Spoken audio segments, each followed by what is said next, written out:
Most of the major dominoes have fallen in NFL free agency, so what better time to get our minds back in college football and NFL draft mode with a dueling mock draft. That's right, your boy Ian Hartitz and Matthew Freedman going at it. You're watching the Fantasy Life Show.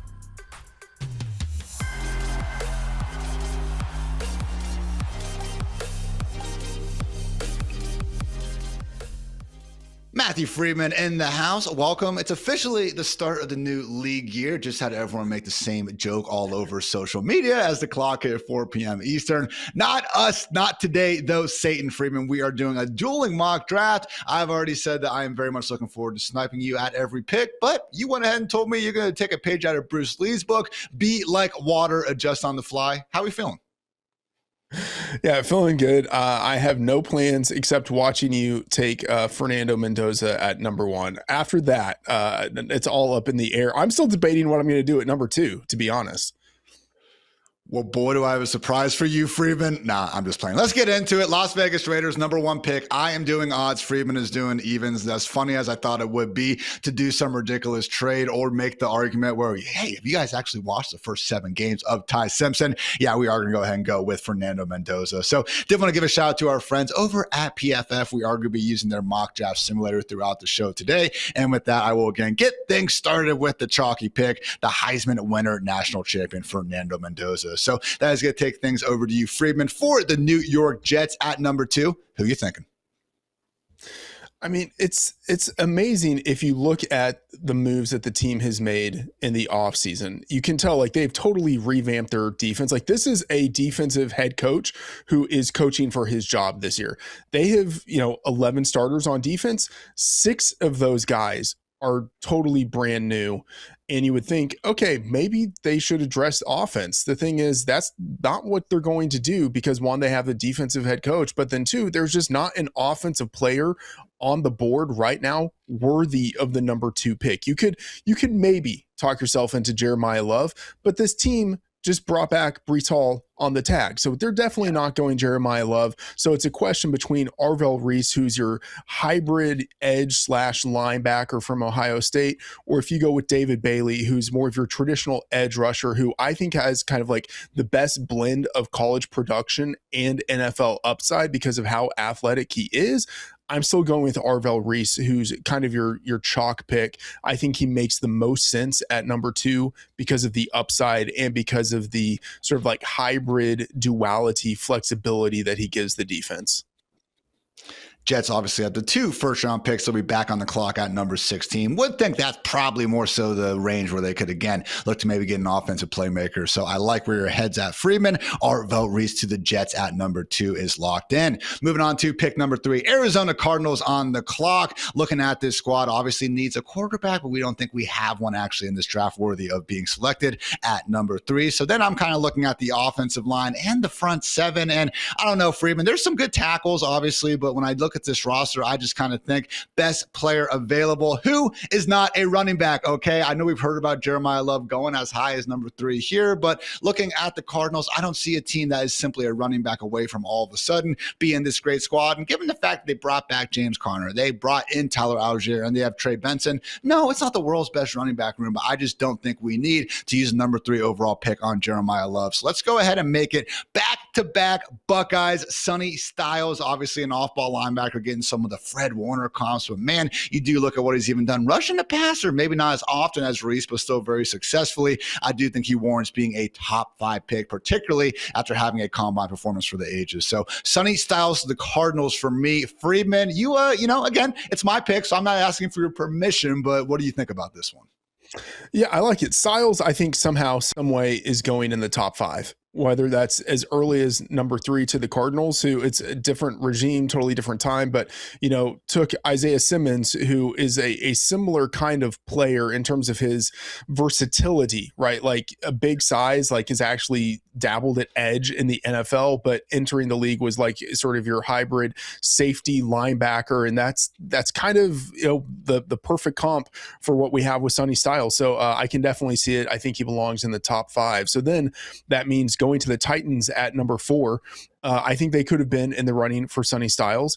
Now I think it makes sense between Jeremiyah Love and I still think this is early to take a running back, but I could see him going off of the board, or David Bailey, who I talked about earlier out of Texas Tech. I think fantastic production his final season. Also has great athleticism, ran a 4.5 at the combine at, 200 and close to 50 pounds. So fantastic athleticism there. I'm going with David Bailey. We have a defensive minded head coach in Robert Saleh. He just brought in Jermaine Johnson from the Jets via trade. The team just signed John Franklin Myers to play in the interior of the defensive line. I think they want to continue to rebuild in the trenches, and this gives them a guy who, in a class that is a little lackluster at the top, has good depth, but a little lackluster at the top, a guy who I think still probably belongs in the top 5. I do wonder if Bailey versus Bain is one of those things where we're going to look back in 5 years and be like, oh my gosh, I can't believe, whoever ends up being picked first was the guy when the other one ended up having a better career. But it does seem like a situation, Freedman, where there's probably enough of a just kind of league-wide concern with Bain's, physical measures. And is he kind of more of a tweener between a D tackle and a D end to just maybe take the quote unquote safer pick with Bailey?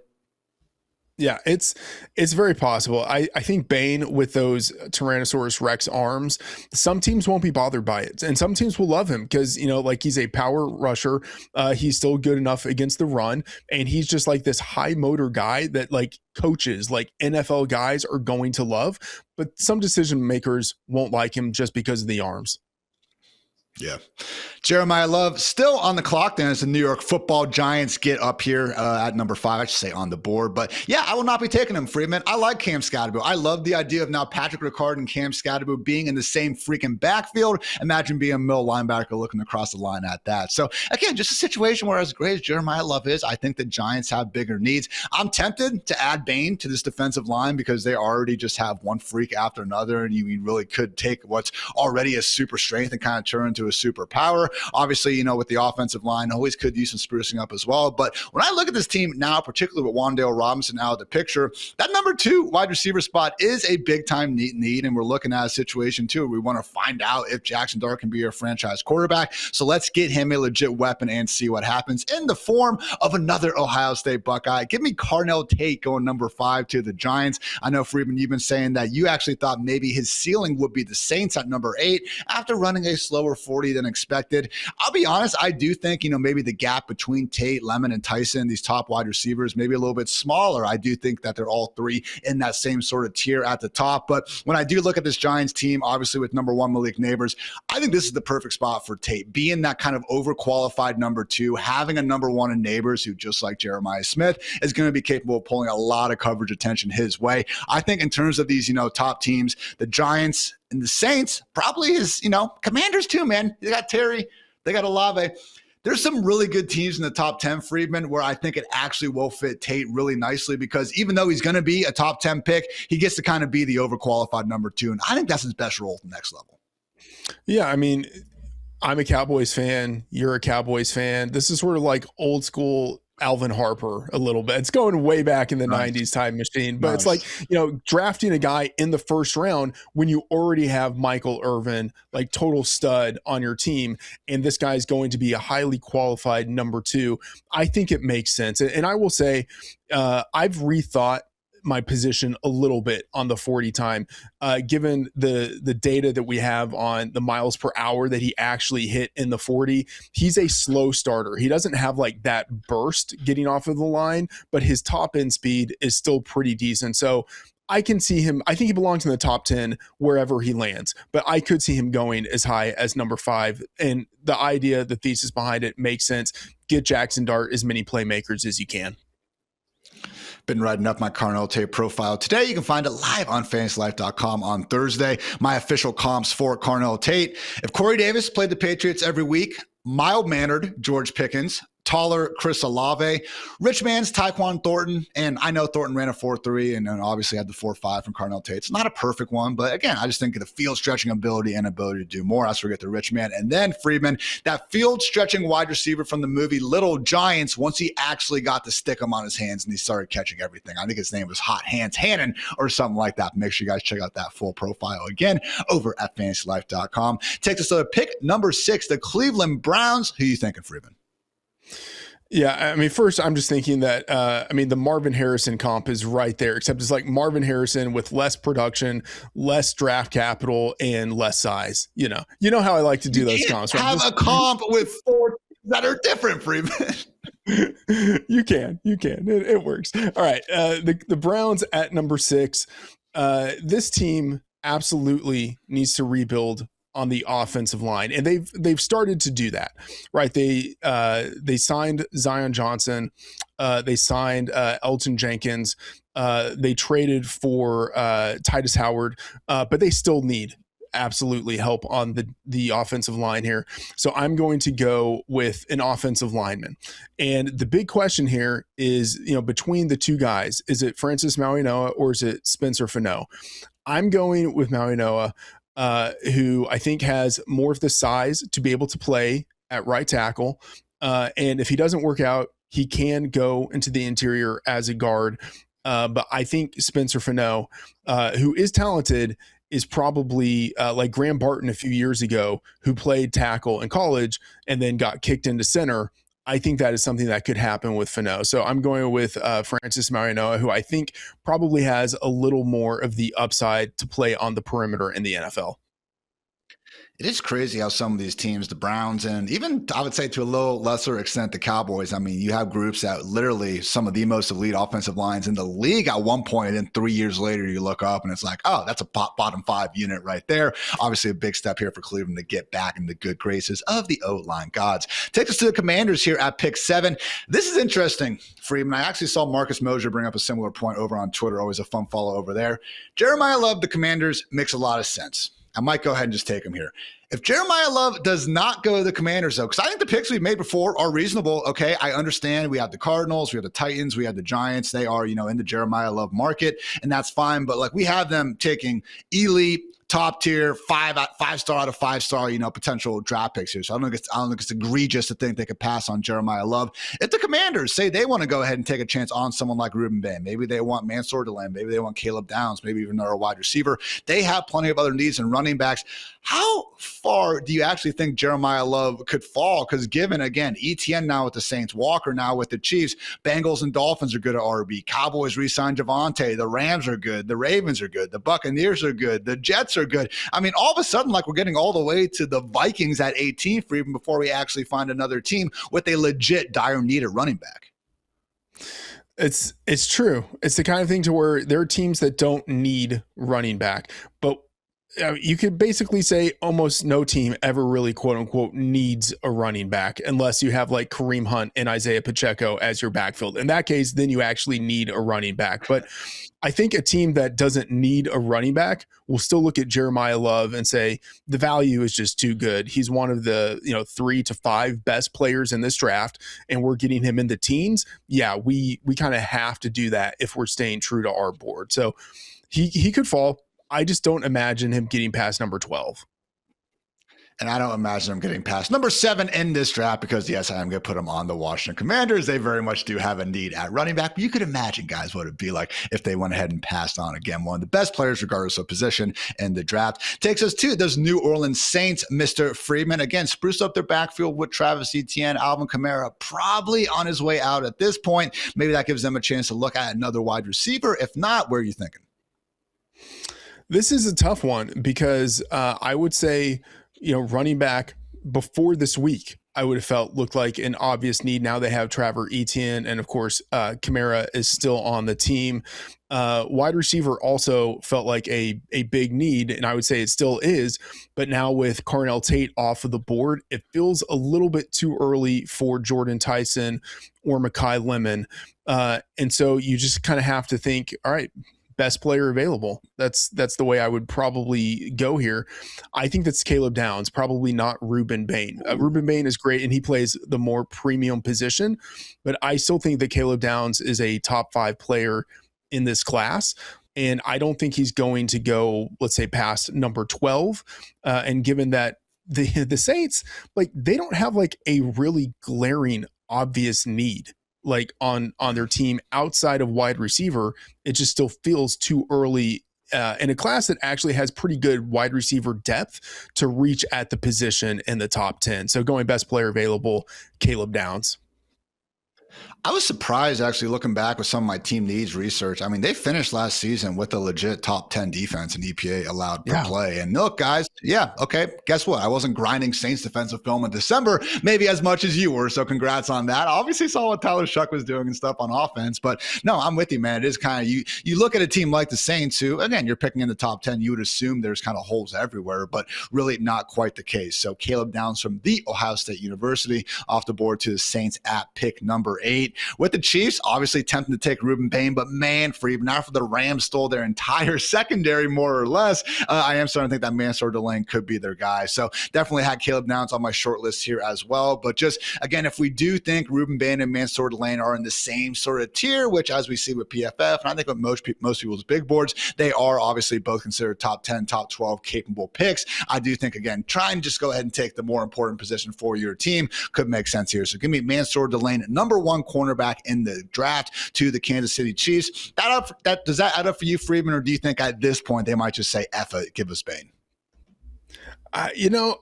It's so tough with the Chiefs. I could see them doing almost anything, except at this point now taking Jeremiyah Love, who was, also like a really popular mock pick, even just like a week ago. So now with them having Kenneth Walker, I think Love is out. He might not even be there available at number 9. But it's a retooling year for the Chiefs.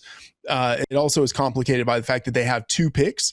And so, you could say, all right, they need a cornerback and they need an offensive lineman, or they need a cornerback in, whatever position you put in there.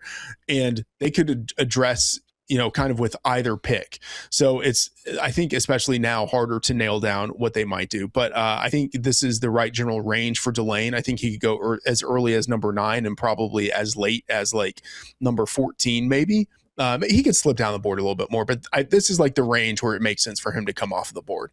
All right. And this sets up pretty nicely, I would say, for the Bengals now, Freedman, because obviously, Caleb Downs, you said that would be a nice pick there, and I'm sure they'd be happy. But just, it's kind of, we'll talk about where that line is with the elite prospects. But man, unless they do something really weird, I feel like at 10, man, all the guys we just named, plus obviously Ruben Bain, I mean, that's a pretty great top 10 guys to just be able to know, like, okay, I'm coming away with one of those guys at the end of the day.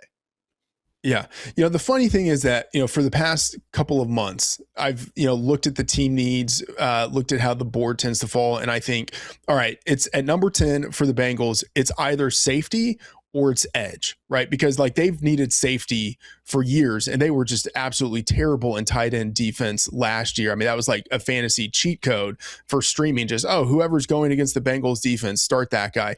And then also Trey Hendrickson, who, for, months, maybe even years, was just at some point leaving. Now he's definitely gone.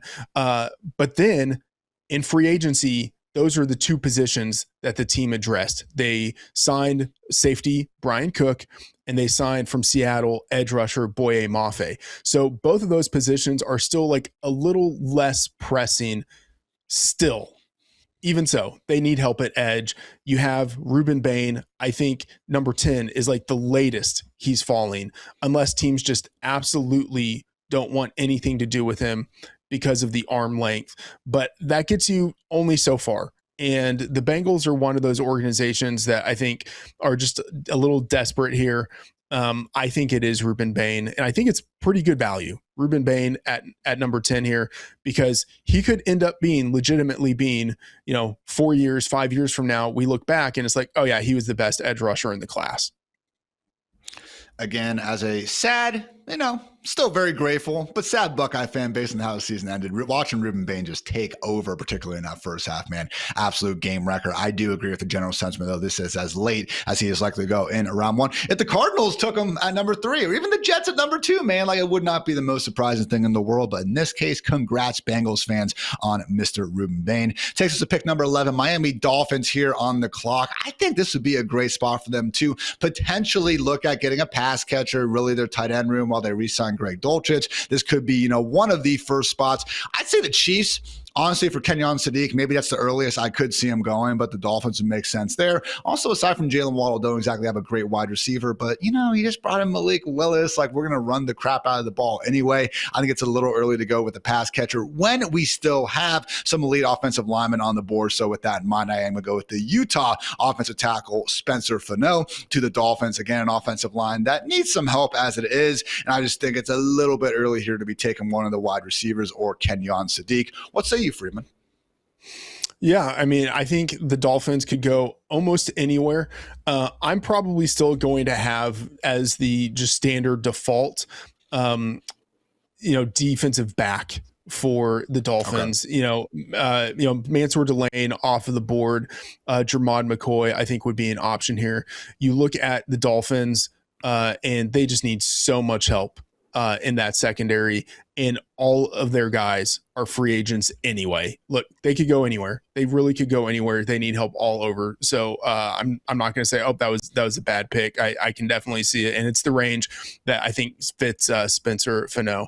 And so that means at number 12 here are Dallas Cowboys. I'm not going to say that I took evens in this just so I could double up on the Cowboys at 12 and 20. I wouldn't say that. It didn't cross my mind, but maybe it did. But so the Cowboys here, this is just like defense all the way. At least to my eye, it is. And they've got 2 picks to address it.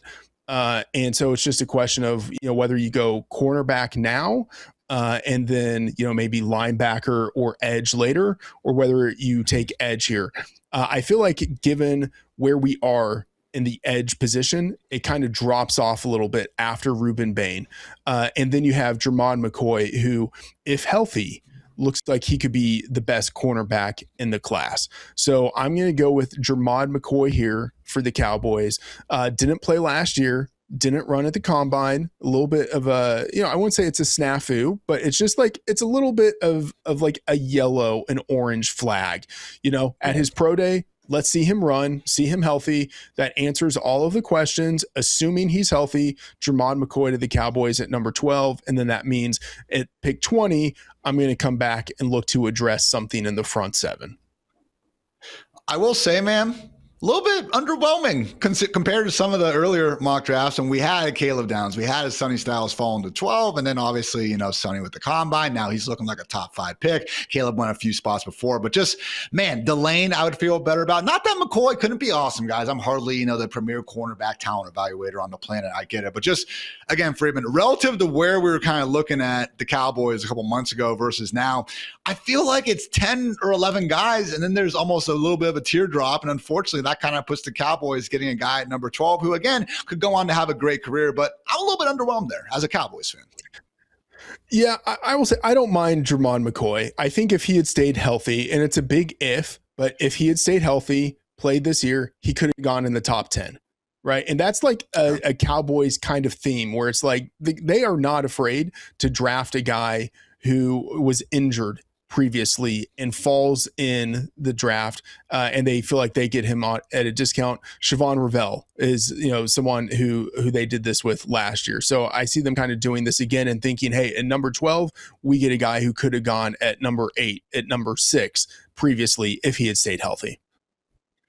Takes us to the Rams at 13. Top need coming into the offseason was the secondary, but as we mentioned, they went ahead and traded for Trent McDuffie. They signed Jalen Watson and went ahead and re-signed their safety Cameron Curl. So could still use another safety, and I do see Dylan Thieneman sitting here at the top, but I don't know, Freedman. We've gotten these kind of videos into the Rams war room over the years, and they were a team that apparently was very in on the idea of trading up for Brock Bowers and Tedero McMillan. I think they want another playmaker for this offense, obviously already. If you wanted to rank them as the best offense in the NFL, you have a pretty good case for that. But we saw it down the stretch of last year. As much as Puka can still go for 250 yards, even without Devontae Adams on the field, like they tried giving Tutu that $10 million. He was a healthy scratch by the end of it. They love their multi-tight end, formation. So I could see a scenario where they actually reunite Terrence Ferguson and Kenyon Sadiq, but they brought Tyler Higbee back, and that just seems a little bit extreme for the 13th overall pick. But I'm going to go a little bit down the board here. I'm sure PFF is going to like it. Jordan Tyson, Freedman, someone who I think is a top 10 talent, obviously has the injuries, which we got to worry about. But man, if you drop Tyson to that offense and now you have Puka, Adams, and Tyson running around, that is just so many freaking problems for a defense to have to worry about. And as much as Adams still very capable of scoring inside the 5-yard line and doing good things on the rest of the field as well, obviously has had a little bit more trouble staying healthy as he's gotten older, as is the case with anyone. And I just think this gives them some insurance at wide receiver, and it makes them just a bona fide juggernaut, man, when everyone is healthy. So Jordan Tyson, Mekhi Lemon, I think they're both, kind of in the same tier. If you wanted to say Lemon's a better fit, then okay, not going to overly disagree. But Jordan Tyson, Freedman, I think wherever he goes, all right, not wherever he goes, I want to prevent you from taking him to the Jets at pick 16 because he does not deserve that. So Jordan Tyson, pick 13, the Rams, sign me up. What do you think? I love that. I will say in my most recent mock, I had the Rams going with a wide receiver. I went with Mekhi Lemon just because I think he has, it has nothing to do with the fit.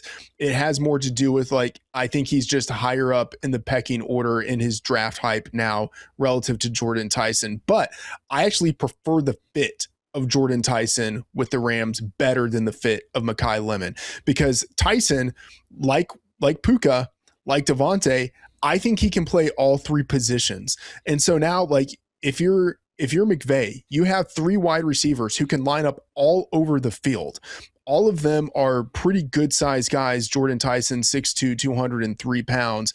I think he can play at all three positions. He can win at all three levels on the field. It just makes that offense super dynamic. So I do like that play. And I agree with you. I can see the Rams going with a pass catcher here, a playmaker. The Kenyon Sadiq thing is interesting. I hadn't thought about the reuniting him with Terrence Ferguson, but I can actually see it because the Rams have done stuff like that before, where they've drafted two defensive linemen off of the same team and put them next to each other in the NFL. I can see it. But however it works, I like the inclination of an offensive playmaker here.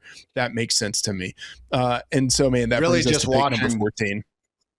Real quick, just watching, Tyson, I literally, man, it's like Gen Z Omar Cooper vibes to me. Just the twitchiness, it's like a basketball player, man. The way he gets in and out of his routes, man, I have not seen anyone else in this class really look just as good as he does. So again, the injuries play a role in everything. And I know maybe the competition level wasn't always as high as it was with some of these other schools, with who he was dealing with, the Colorado, then Arizona State, but very, very intriguing player. Does take us to the Raiders. Oh, wait, no, it's actually the Ravens again, Freeman, because Max Crosby is not locked in. And this actually takes us to, again, our lovely segment presented by Xfinity, wondering who now the Ravens are going to be locking in here at pick 14. Obviously, it was a hectic Tuesday in the NFL world. Crosby trade falling through. So now, again, it will be the Ravens on the clock instead at pick 14. It sounds like they are going to be staying there with their picks after signing Trey Hendrickson earlier today. What do you think Baltimore now does at pick 14, Freeman? Man, the Baltimore saga is just so interesting, but I look at them and I think you need to upgrade your offensive line. Ronnie Stanley is fine, but he's getting older. The team just brought back John Simpson, but you still have at left guard Andrew Voorhees, who was a 7th rounder a few years ago. I think you can upgrade at offensive line, and this looks like a prime spot to me for out of Penn State. Your guard, you're kind of like one true guard in the class, Vega Ioane. And the thing that's really interesting about him is that, so he doesn't have kind of like your positional versatility of Spencer Fano, right, who plays outside but might in the NFL play in the middle, or Francis Maui-Noa, who, again, outside in college but might play inside in the NFL. Vega is just purely a guard here. But in terms of top talent, he might be the best offensive lineman in the class. I think in terms of talent, he's a top 10 guy, and getting here at number 14, I think is good value. So, building in the trenches feels like a very Ravens kind of thing to do. So going with Vega at number 14, fortifying the trenches for hopefully a bounce back year for Lamar Jackson. And it's about time the Ravens actually do add some legit resources to their offensive line. I think Ronnie Stanley is still the last. Well, don't quote me.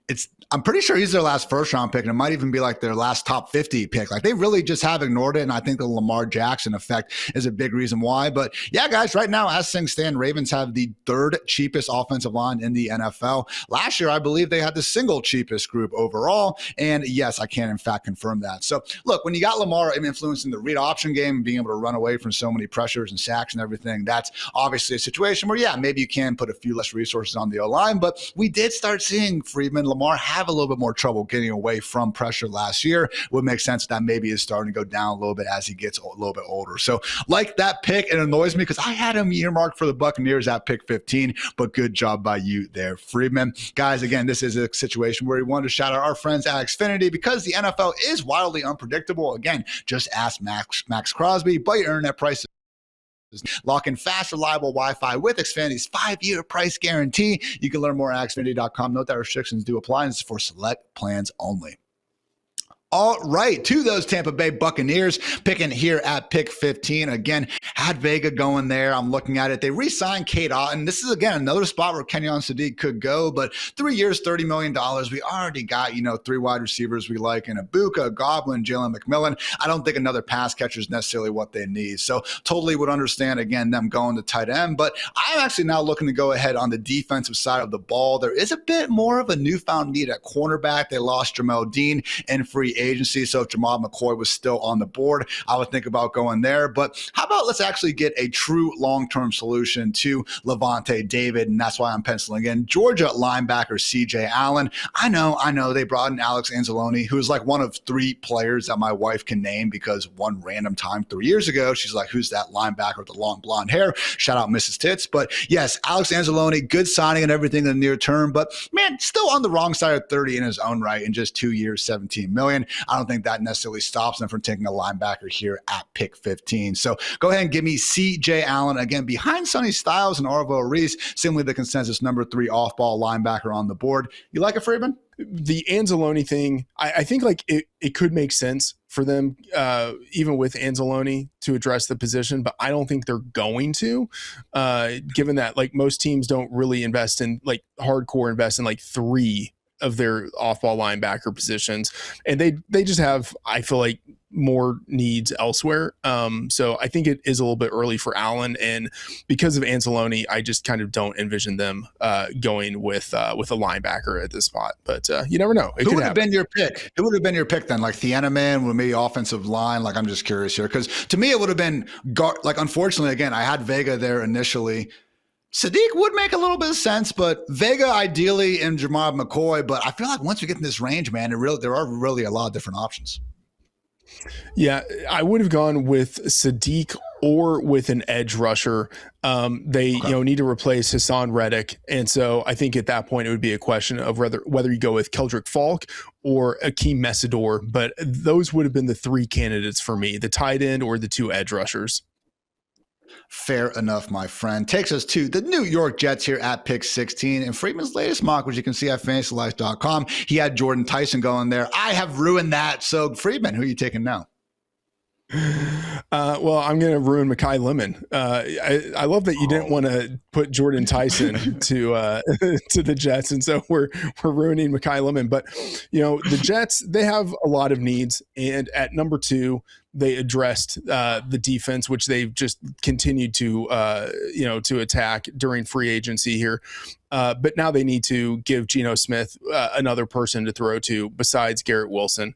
By the way, poor Geno Smith returning. I mean, I shouldn't say poor. The dude is still making millions of dollars playing a game. So awesome for him. But it would be great if he had more people to throw to. Hopefully Mekhi Lemon, looks like a Biletnikoff winner in the NFL. Like it was big at the combine for him to be 5'11", 192 pounds and not 9, 185 pounds. So I think he has the size to be a legit NFL wide receiver. And it's just a question of whether that offense can maximize him. Mekhi Lemon to the Jets at 16. Again, we got Geno Smith there, so it's helping out the pass catchers, but let's face it, I don't think we're too confident in his ability to necessarily be elevating multiple guys. So for Garrett Wilson's sake, I do hope that we don't see those targets scrunched too much more. Takes us to the Lions at pick 17. Originally, I was thinking Miami edge Akeem Mesidor here because it just seems like, taking an older prospect who can contribute right away for a contending team like the Lions. I thought that was a good fit, but man, seeing Monroe Freeling still on the board, Freedman, I think I'm going to have to lock in the tackle out of Georgia. Obviously got Penei Sewell on the right side, but if we can add Freeling to the left side, I think that'd be a good first step for Detroit Lions, going back and making that offensive line a strength. So obviously Taylor Decker is now out of the picture as well. They need a new left tackle. Why not Monroe Freeling? We in agreement on this one, at least, Freedman? Love it. 100%. Great pick. Let's go. Love it. Love it. You. Minnesota Vikings now at pick 18. Set it up for you, man. I think I know who it's going to be. In your mock, you had Oregon safety Dylan Thieneman. Going right back to it. Yeah, he's right there at the top of the board. It makes sense for your Brian Flores defense. Thieneman is someone who, first at Purdue and then at Oregon proved himself to be a true playmaker. And he's got great athleticism, can, line up deep, can line up more in the box. So I think he has that versatility. He can even line up in the slot. He has that versatility that Brian Flores really like. And the draft range makes sense here. Absolutely love this pick. Again, Brian Flores' versatility, always at the top of the league in terms of what he's blitzing, so needs to have a stronger secondary to perhaps hold off some of his better passing offenses. Makes sense there. Takes us to the Carolina Panthers at pick 19. I originally had Mekhi Lemon here. Obviously, he went a few picks before. And Freeman, we'll talk more as we get into the 20s, but that was one of my takeaways kind of going through pick by pick here. We kind of have these 6 wide receivers who were expecting to go round 1. I know a lot of, Bills fans, Chiefs fans, Patriots fans are hoping that they can at least have 1 or 2 of them last until pick 26.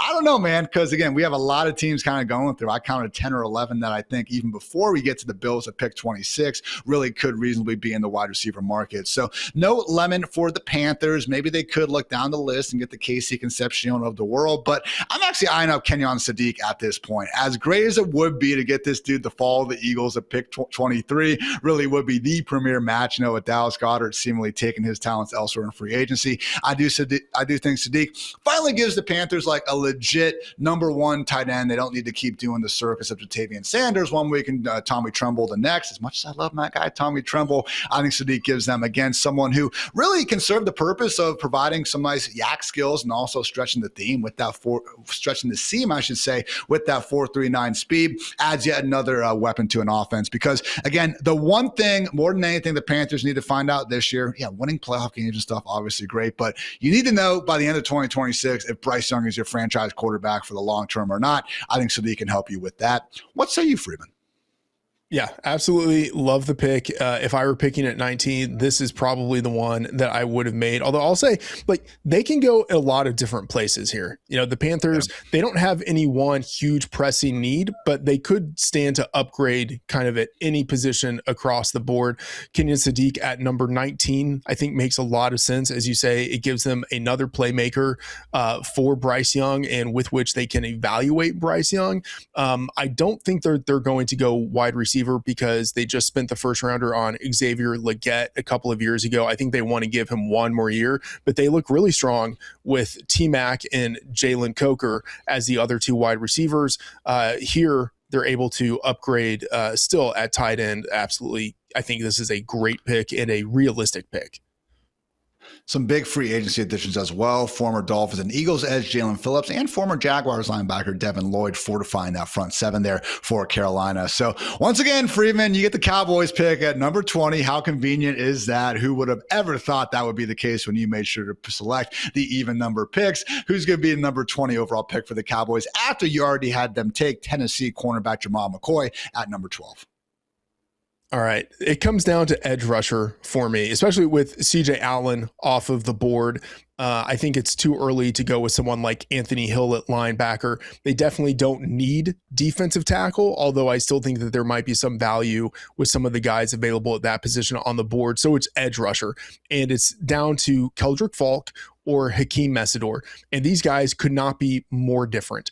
Keldrick Falk, still just 20 years old, amazing pedigree in terms of the 5-star recruit status that he had entering college, multi-year starter, great physical specimen, huge size, but wasn't all that productive. But you could look at him and say, like, he's young, he's still going to develop.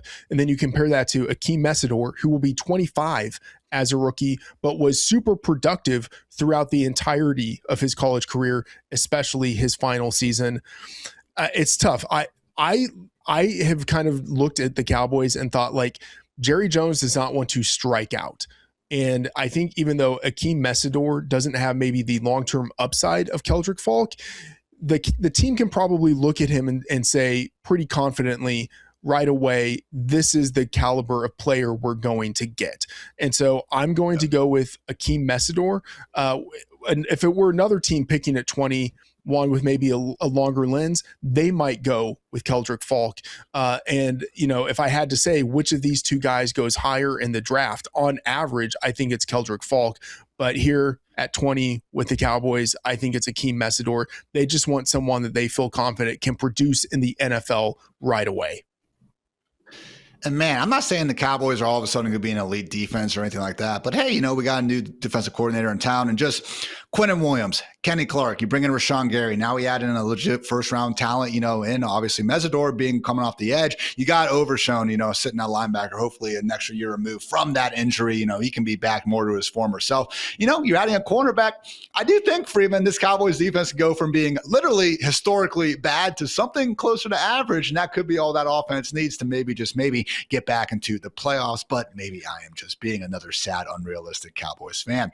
Let's take it to pick number 21 with the Pittsburgh Steelers. Obviously need a quarterback, but I'm not trying to do the Kenny Pickett, Ty Simpson pick thing at number 21. Let's go ahead and send him into round 2 and worry about that later. So looking at the O-line, they actually finished last year as PFF's 8th ranked group, only lost one starter, so I think they're doing okay there. Wide receiver for me, not as big of a need anymore after they went ahead and traded for Michael Pittman. So I'm looking to add another actually due to the secondary, Freedman. They obviously brought in former Bucs cornerback Jamel Dean and re-signed Asante Samuel Jr., which is great, but I think they're missing kind of that dog, that nickel defender that we've seen obviously do good things with the Seahawks in recent years and then with the Rams as well. Like every team I feel like is trying to find this new like nickel back who can really play the run well, but also still be sticky in coverage. So why not go ahead and get some NFL bloodlines here with Avian Terrell out of Clemson, someone I've seen folks like Dane Brugler comp favorably to, someone like the Honey Badger back in the day. And I just think, again, kind of putting him between Joey Porter Jr. and Jamel Dean. You got Jalen Ramsey in the secondary, obviously TJ Watt and Cameron Hayward holding it down the D-line. This defense wasn't great last year, but it is a group that I think if you add someone like Terrell and you get maybe a little bit more out of your highly paid defensive players, they could be a team that actually goes from having an average defense to one that's really good. So Avian Terrell for me, Freedman, to the Steelers at pick 21. A little bit of a reach for you, or do you like it? He's in the running to be the number 3 corner off of the board. And I would say, you know, we've seen it in other years to where at that point, it's a little bit of dealer's choice in terms of like what specifically is a team looking for. So I could see Colton Hood being the number 3 corner. I could see Brandon Cece being the number 3 corner. I do think overall on average, Terrell is the guy who deserves to be the number 3 corner. It's a little bit like on the higher end of where you'd see him drafted, but I don't think it's egregious. And, you know, given that the Michael Pittman trade really kind of threw the mock draft sphere into chaos a little bit, it makes sense. Like now this team looking in the secondary, maybe Emmanuel McNeil-Warren, maybe cornerback, it makes sense to me that this could be the pick.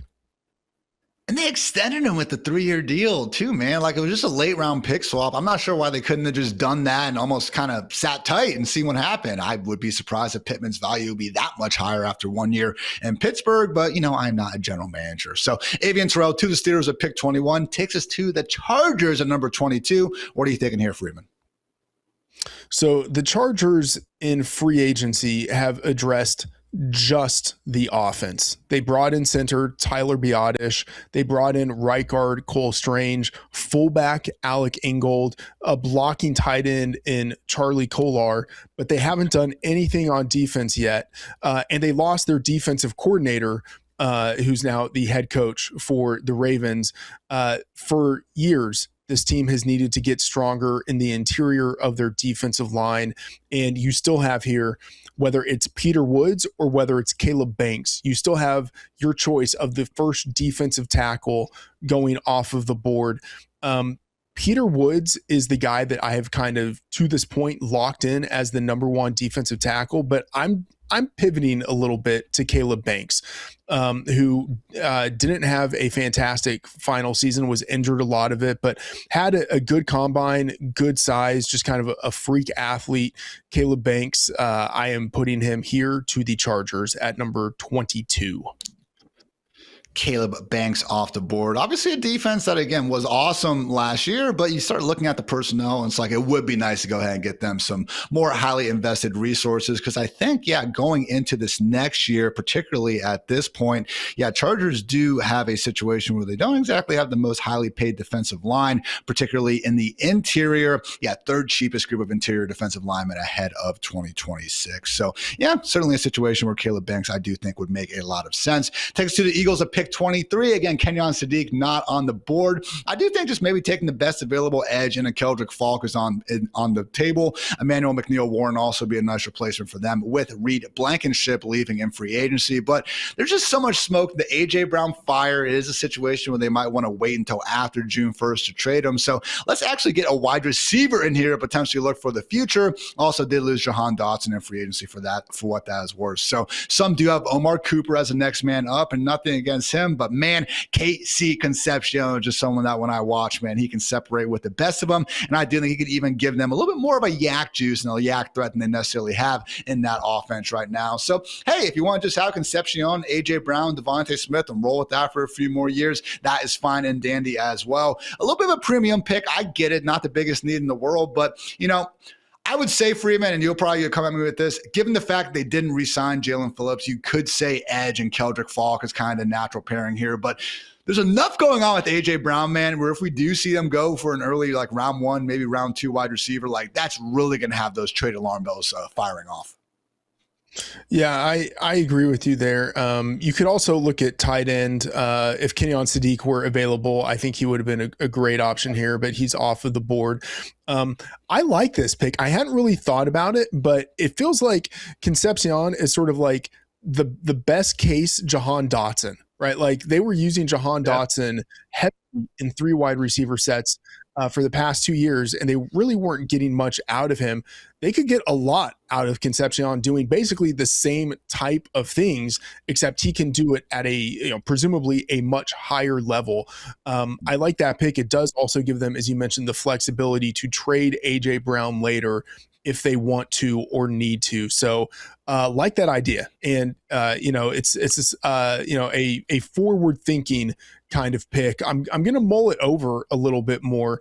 It actually does feel like the kind of thing that Howie Roseman, who's a really forward thinking long-term GM, it feels actually like the kind of thing that he could do.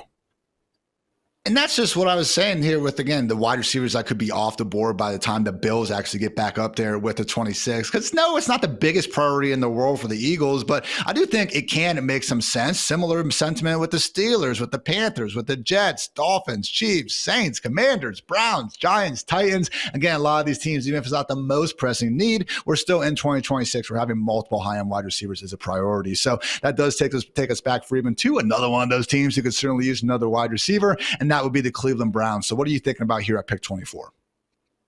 Yeah, 100% going wide receiver here. And I'm going with Omar Cooper, who has gotten a ton of hype in the past month. I think first round is a little bit of a reach for him. He never had like the full breakout, like he broke out this past season, but it wasn't like that big of a breakout for a dude who's in his final college season. I felt like he was never the true number one wide receiver on that Indiana Hoosiers team. I thought that was more Elijah Surratt.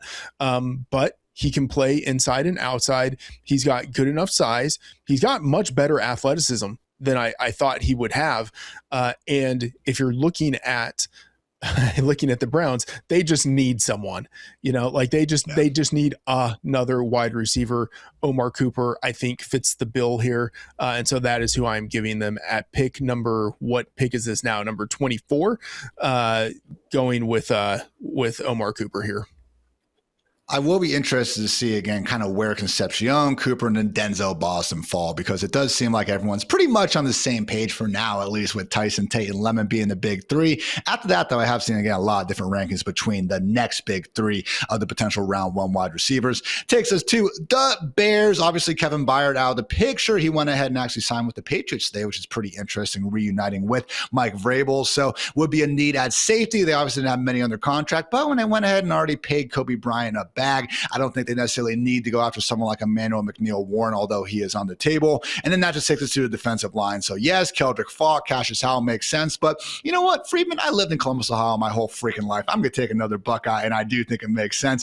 Caden McDonald, the run stuffer, defensive interior lineman. Maybe you don't think he's first round worthy because of the quote unquote lack of a pass rush move bag, but I just think when you can, again, get that defensive tackle who surprisingly was so productive last year in terms of what he was able to do at tackles, that's instantly going to fortify that middle of the Bears defense, and it would be a nice piece for them at the end of round one. So give me Caden McDonald to the Bears. Takes us to Freedman to the Bills. They still have a first round caliber wide receiver available in Denzel Boston. Do you think that's the direction they would go? Man, this is sad. I mean, it feels like to me that if they get Denzel Boston, he's basically a replication of the Keon Coleman mistake from a couple of years ago. I think Denzel Boston probably will go in round one, but probably belongs more in round two. But look, if you want to maximize Josh Allen, you just traded for DJ Moore. You still have Khalil Shakir. You want to upgrade that other wide receiver spot, whether it's Joshua Palmer, whether it's Keon Coleman, you want to upgrade that spot. I look at the defense, and it's kind of hard to know what this defense is going to look like because it's a new era there without their former head coach and Sean McDermott, who is the defensive guy there. So I will go offense. They have now an offensive head coach. Let's go with Denzel Boston. It's not a pick that I love, but it's a pick that I could see happening, even though I don't think it's maybe the best pick that they could make. But I'll also say we're in that range of the draft where from, I'd say like pick 22 to pick 50, it's fairly even in terms of the caliber of player. And so Denzel Boston as the sixth wide receiver off the board to a team that wants to maximize its offense and has one of the best quarterbacks in the league. Yeah, I can see it.